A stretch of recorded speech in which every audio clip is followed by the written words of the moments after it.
Good afternoon, parents and students. We are still trying to develop our skills in mathematics, especially in multiplication. You have to know your multiplication like spot on in 4th grade. Should have known it in 3rd grade. Now it's really critical because we're going to be using it a lot. So here's some card games for multiplication. You can play these on your own. You can play them with partners. Have a little fun with it. Challenge some of the people around the house. Hopefully you have some cards. I don't have cards I can send with you in your backpacks, and that's unfortunate. I'll hopefully have some, but don't let that stop you. At Dollar Tree, you can get cards for $1. So grab some cards if they're around the house, and I'll show you how to play some games.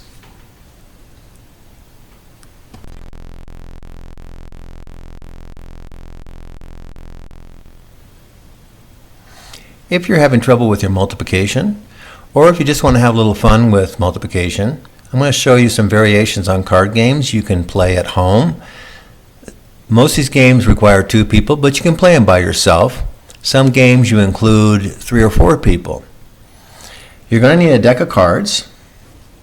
You're going to need to take all the face cards out, plus the aces. So take all these cards out and set them aside. When you do that, what are you left with? You're left with 2s through 10s. Does that sound familiar? 2s through 10s. That's what we're learning in our skip counting.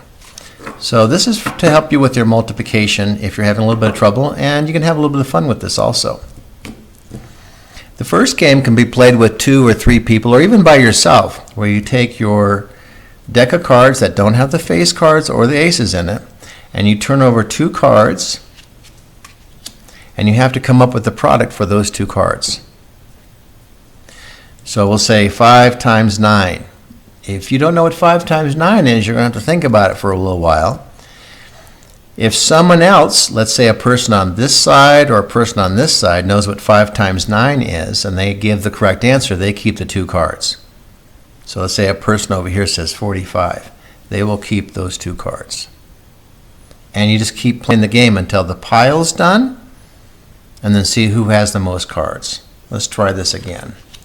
A 6 and a 5. I say 30, and I'm the first one to say 30, so I keep these 2 cards. Well, when the first card's pulled over, you can already start thinking, oh, 8s. I don't know my 8s that well. I hope this is a 2. Oh, it's a 3. I know that.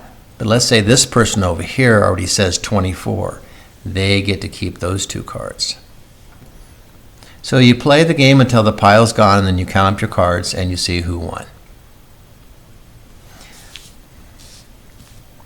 Another variation on the same game is to deal cards out, and you challenge each other to come up with the answer. So I'm going to count out, I'm going to play as if there's 2 players. There's a player over here, and I'm the second player. I'm going to give my first player a card, and I'm going to deal myself the second card. Now, each of us have 1. I'm going to keep doing this. Each of us have 2. Each of us have 3. Each of us have 4. Each of us have 5. So they get 5 cards, and you get to look at your cards this time. So I get to look at my cards, and I have a really hard hand here, because I have my 7, 8s, and 9s, and those are the hardest ones to come up with products with.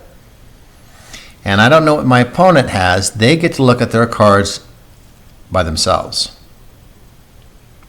And I can play this 2 ways. I can pull a card and have to come up with the answer. Woohoo, I got a 10. So I'm going to take one of my hard cards and say 90, and I get to keep that card.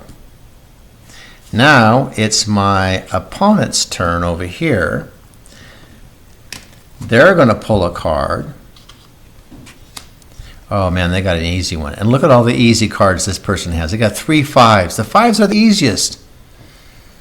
But maybe they know they're 3 times 3, and they put the 3 down. They say 9, and they keep that card. If someone gets it wrong, the other person gets the cards. Okay, they have to get the correct answer. and you play until all your cards in your hand are gone, and then whoever has the most cards. A variation on this would be, it's this person's turn, and I get to choose one of my cards for them to come up with the answer. So it's this person's turn. I'm pulling all the cards though. I pull a card out, 10. I'm going to use my 3 because that's any one of these is going to be easy. And I give them the 3 and they say 30. And they get it right and they keep that card. So in this variation of the game, I'm trying to have this person not get the correct answer. I don't have to answer, they have to answer. So let's say we do that again. I pull the card, they have to answer. They get a 4, and I'm going to get rid of one of my 8s. And they don't know what 4 times 8 is. They get it wrong. I get to keep these cards. So in one variation of the game, I get to decide what card I put down for me to come up with the answer. In the second variation of the game, I put the card down and my opponent has to come up with the answer. So I try and stump my opponent. And if you get 7, 8s, 9s, 6s, some of those more difficult factors to come up with a product with, you can stump your opponent and hopefully win that way.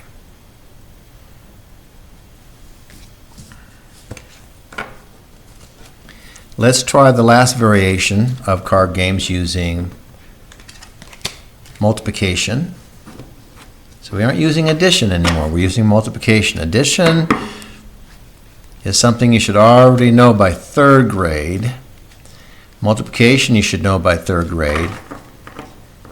And like I said, you should have these memorized. So you can play this along with doing your skip counting.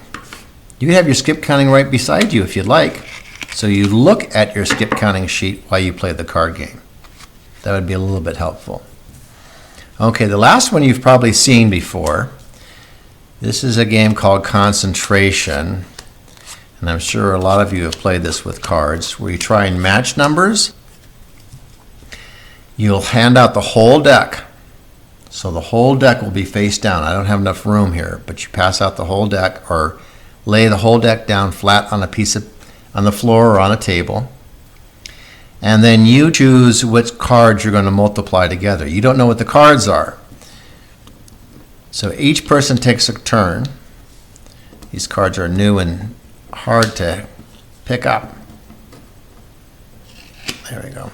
So I'm going to take these 2 cards. Oh, my 5's good. I say 5 times 6 is 30, and I get to keep this card. Okay.